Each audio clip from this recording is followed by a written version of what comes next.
नमस्कार, मी सुवर्णाच फॅशन क्लबमध्ये तुमचे स्वागत आहे.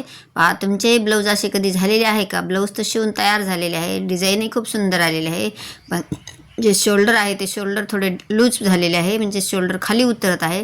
तर त्यासाठी मी सोल्युशन घेऊन आलेली आहे. चला तर आपण आता जे तयार ब्लाऊज आहे ते फक्त शोल्डर उकलून घ्यायचे, म्हणजे शोल्डरचे जे जॉईन केलेले भाग असतो पुढचा आणि मागचा बॅक साईडचा, ते पहा मी दोन्ही साईडचे शोल्डर उकलून घेतले. जर तुम्हाला पायपिंग जर असेल तर तेवढंच पायपिंगचा भाग कट करून आपल्याला उकलून घ्यावे लागेल. पहा, आता शोल्डर जे आहे ते उकलून घेतल्यानंतर मागची जी पाठीची साईड असते ते अर्धा इंच वरच्या साईडला सोडून मग पुढचा पार्ट जो आहे तो अर्धा इंचाने खाली जोडायचा. फक्त गळ्याकडच्या साईडला घ्यायचे आणि जे भाई जॉईन केलेली आहे त्या भागाला आपल्याला कुठेच काही टिप मारायची नाही आहे. त्यामुळे पहा, मी जसे व्हिडिओ दाखवले त्याप्रमाणे टिप मारून घ्यायची. ह्या पद्धतीने जर तुम्ही ब्लाऊज कराल तर तुमचे ब्लाऊज कुठेही बिघडणार नाही आणि शोल्डरही अंगात एकदम परफेक्ट बसेल आणि कुठेही झोळ येणार नाही किंवा चून पडणार नाही. एकदम 100% गॅरंटीने सांगते, नक्की ट्राय करा.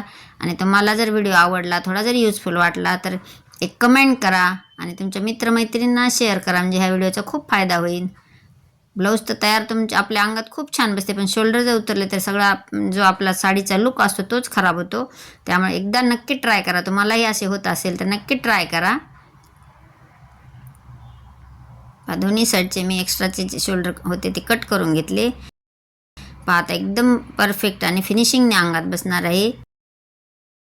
तुम्ही ह्या पद्धतीने कधी केले होते का? नक्कीच एक कमेंट करा. संपूर्ण व्हिडिओ पाहिल्याबद्दल धन्यवाद. भेटूयात नवीन व्हिडिओमध्ये.